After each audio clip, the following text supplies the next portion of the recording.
Hi കൂട്ടുകാരെ, ഞാൻ ഓറി. കഥകളുടെ ലോകത്ത് നിന്ന് വന്ന നിങ്ങളുടെ കൊച്ചു കൂട്ടുകാരനാണ് ഞാൻ. എൻ്റെ പേര് കേൾക്കുമ്പോൾ നിങ്ങൾക്ക് ഓറിയോ ബിസ്ക്കറ്റ് ആണ് ഓർമ്മ വരുന്നത്? എന്നാൽ അതല്ല എൻ്റെ പേരിന് കാരണം കേട്ടോ.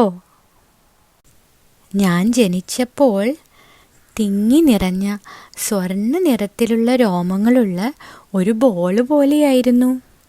അതുകൊണ്ട് എൻ്റെ മുത്തശ്ശിയാണ് എനിക്ക് ഓറിയെന്ന് പേരിട്ടത്. സ്വർണം, സൂര്യൻ, വെളിച്ചം എന്നൊക്കെയാണ് ഓറി എന്നതിൻ്റെ അർത്ഥം കേട്ടോ കൂട്ടുകാരെ. എൻ്റെ കയ്യിൽ ഒരു മാജിക് ക്യാരറ്റും ഒപ്പം എൻ്റെ ഹൃദയത്തിൽ ഒരുപാട് കഥകളുടെ വെളിച്ചവുമുണ്ട്. ഈ ക്യാരറ്റിൻ്റെ സീക്രട്ട് പവേഴ്സ് ഞാൻ നിങ്ങൾക്ക് പിന്നെ ഒരു ദിവസം പറഞ്ഞു തരാം കേട്ടോ. ഓരോ ദിവസവും ഞാൻ നിങ്ങളെ പുതിയ കഥകളുടെ ലോകത്തിലേക്ക് കൂട്ടിക്കൊണ്ടുപോവാം.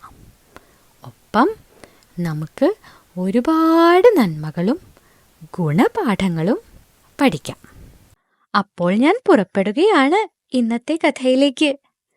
കൂട്ടുകാരും എൻ്റെ ഒപ്പം കൂടുകയല്ലേ?